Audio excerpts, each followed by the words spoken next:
Presian ini kalau diambil filosofinya itu adalah untuk melatih mental, spiritual, keberanian bangsa suku Sasak. Supaya apa? Dia tidak kaget dengan peristiwa-peristiwa di luar yang mengancam terhadap dirinya. Sebagaimana ini dulu latar belakangnya, kalau melihat jauh sebelumnya bahwa Presian ini adalah untuk melatih prajurit-prajurit bangsa Sasak dulu, guna menjaga daerah teritorial kedatuannya kalau di masa lampau itu. Pada saat itu kita hanya tahu waktu itu di dalam babat itu hanya pepatih yang ada di Raja Pejanggi.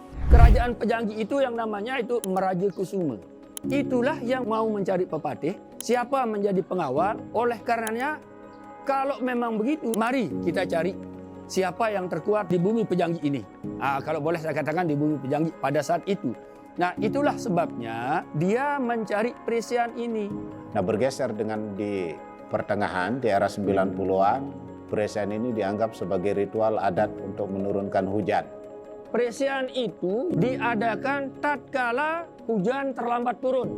Nah, katanya dulu nede. Nede arti kita itu minta. Begitu terlambat hujan turun, jadi kita adakan Presian. Supaya begitu adakan Presian ada yang bocor, semua teriak.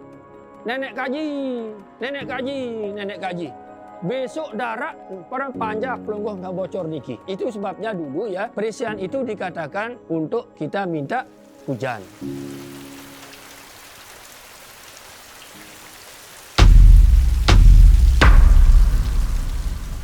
Yang saya lihat dari foto-foto maupun yang saya dengar dari tokoh-tokoh terdahulu yang sekarang sudah pensiun untuk melaksanakan kegiatan Presian ini, hanya polanya saja yang berbeda. Kalau dulu masih lebih kepada adu ilmu kedikjayaan.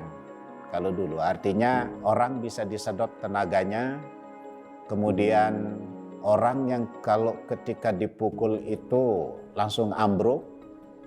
Nah, itu bahkan kalau yang masih hidup sampai sekarang, ketika dia mau berangkat Presian, kalau ada 3 ekor sapinya yang ada di rumahnya itu, disuruh duduk, dia pinjam tenaga sapinya itu, lalu dia berangkat, kapan dia balik baru dia bangun sapinya itu.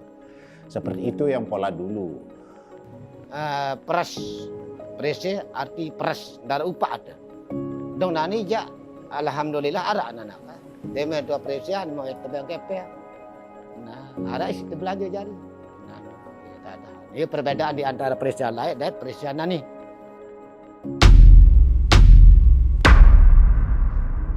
Pertama mulai dari piranti. Piranti dalam kegiatan olahraga tradisional Presian ini itu ada yang namanya inde dalam bahasa Sasaknya. Kalau dalam bahasa Indonesia itu adalah tameng. Tameng ini ukurannya 40 x 60 cm.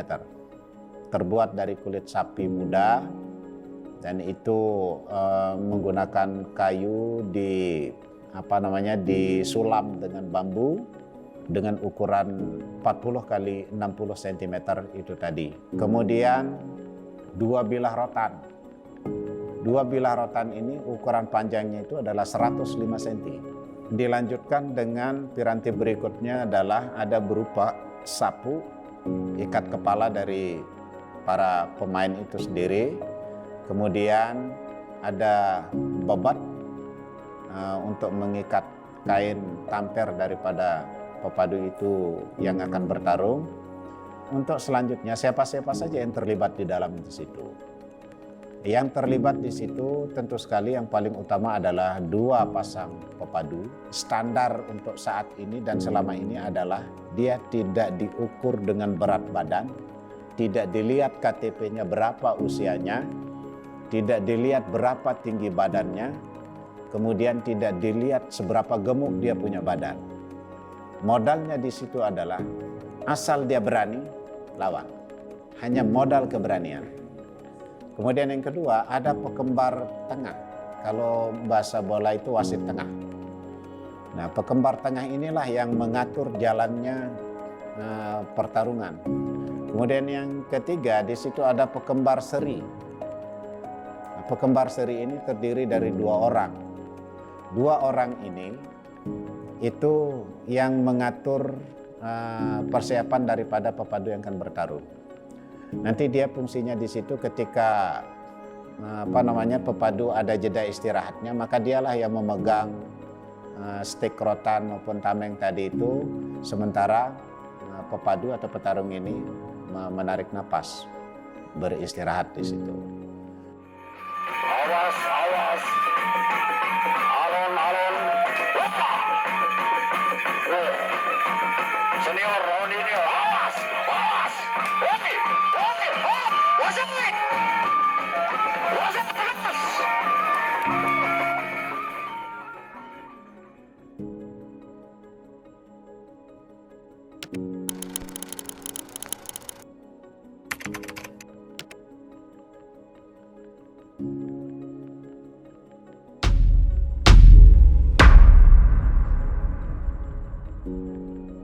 Jadi menurut saya, ya, bagi teman-teman yang mengatakan pelecehan itu merupakan unsur kekerasan, tidak ada itu. Karena pelecehan itu memang begitulah pelaksanaannya. Kalau kita tidak saling pukul, itu bukan pelecehan namanya, menarilah namanya.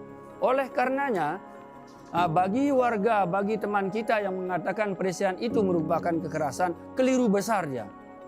Sebab dulu sebelum ada yang namanya pelecehan ini, ya, nah itu kita istilahnya itu diisi.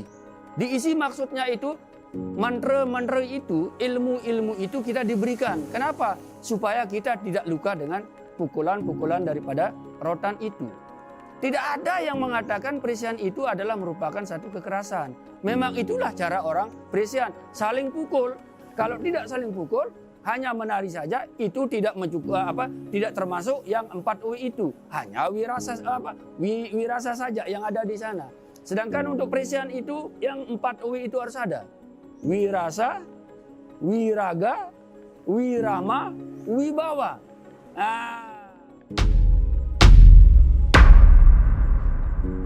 Nilai pelecehan itu enggak niat baik anak salah cara. Sa prekek cara yang dikebait, namun sa salah cara ya baik, enggak ya nilai-nilai pelecehan semut baik. Nah seprekek jenis baik, lagu keadaan berbah ke keadaan mepet kan. Nah ya ampun, kadang-kadang kebiaran kadang-kadang emosi dah. Tatkala itu tahun kadu saya prekek anak, mosur begoret ndek mere boros akhir-akhir terpaksa prekek. Nah jenis baik sanu. Yang namanya di dalam pepadu itu baru menjadi pepadu yang bagus, pepadu yang berwibawa, pepadu yang disenangi oleh masyarakat apabila dia bisa memainkan yang namanya 4 UI. Apa yang 4 UI itu? Pertama, yang namanya wiraga. Wiraga itu, ya, apabila pepadu itu tidak punya tenaga, kenyok-kenyok, berarti tidak dia.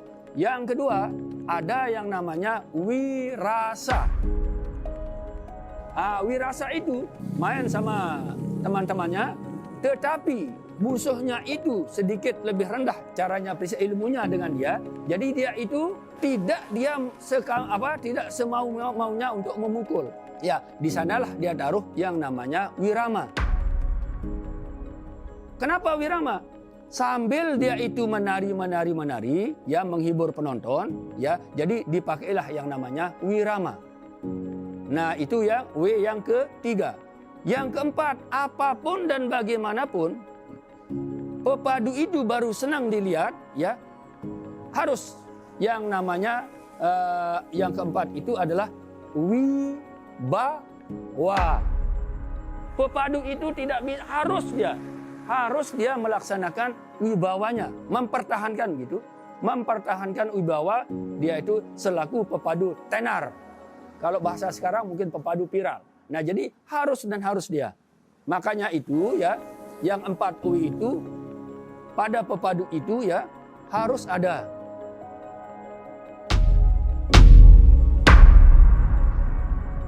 Maju selalu. Nah, budaya ini nggak perlu diangkat kan. Nah jadi nenek sampai punah. Nah ya ampun aku pribadi kan aku ya. Baik jadi gubernur, baik jadi bupati. Namun nenek kira oleh perisanya nek lecok nyama-nyama. Ya kemelek saran perisian tradisi ini ya perlu diangkat sampai bila perlu mendunia. Terutama sekali kepada kepada pemerintah sebagai pemegang kebijakan di sini untuk lebih memperhatikan olahraga tradisional perisian ini, karena ini merupakan olahraga tradisional yang saya melihatnya memiliki prospek yang cukup luar biasa ke depan. Ini bisa diangkat ke kancah internasional seperti itu tadi yang saya bilang, dengan harapan nanti ini bisa direvitalisasi. Kiranya pelaku-pelaku daripada perisian ini, para petarung-petarung, pepadu dan tokoh-tokoh sebelumnya untuk bisa duduk bersama guna merumuskan tentang pola dan tata laksana daripada kita berkegiatan perisian untuk ke depan. Sebab kalau terus-menerus dilaksanakan dengan pola tradisional seperti ini, ya tidak akan bisa dibawa ke ranah PON, Pekan Olahraga Nasional, ke ke Pornas, Pekan Olahraga Tradisional, di situ tidak akan pernah bisa. Kenapa? Karena dari pihak penyelenggara sendiri agak kesulitan. Apa standar nilai yang dipakai daripada olahraga tradisional perisian ini?